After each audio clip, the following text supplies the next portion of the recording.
میری تمام محب وطن کشمیریوں اور پاکستانیوں سے اپیل ہے کہ 25 مئی 2020 کو جموں کشمیر لبریٹروں کے زیر اہتمام کراچی پریس کلب کے سامنے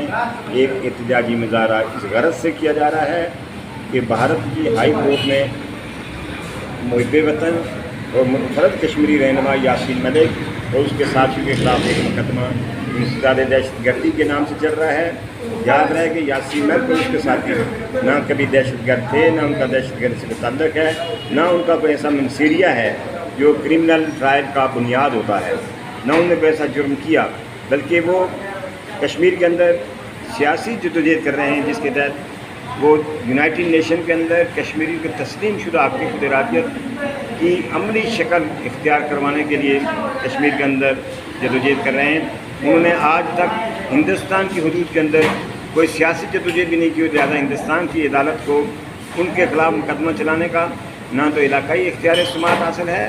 نہ ہی حیدرآباد کو اختیار سماعت حاصل ہے، بلکہ ایک اس طرح کا مقدمہ ہے جو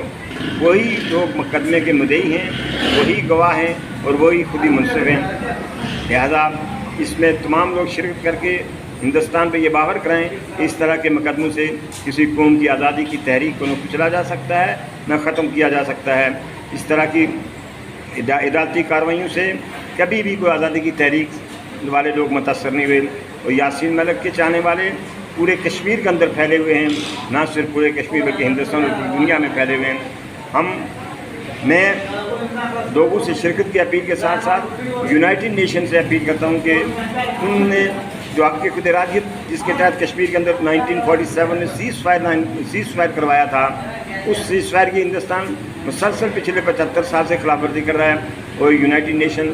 اس کی تماشا بنی ہوئی ہے۔ کشمیریوں کی تمام نوجوان نسل کو بھارتی فوجی دہشت گردی کر کے قتل عام کر رہے ہیں، اور الٹا مقدمہ یاسین ملک کے ساتھیوں پہ چل رہا ہے۔ اس مقدمے کا کوئی جواز نہیں۔ ہندوستان فی الفور یاسین ملک اور اس کے ساتھیوں کو رہا کرے، اور کشمیر کا انتظام اقوام متحدہ کے حوالے کیا جائے۔ اگر ہندوستان اس تمام بنیادی قوانین کو چھوڑ رہا ہے تو پھر بین الاقوامی دنیا کو خود ایکشن لینا چاہیے، بھارت کو منع کرنا چاہیے کہ کشمیری پہ ظلم و ستم مزید نہ کرے۔ Thank you.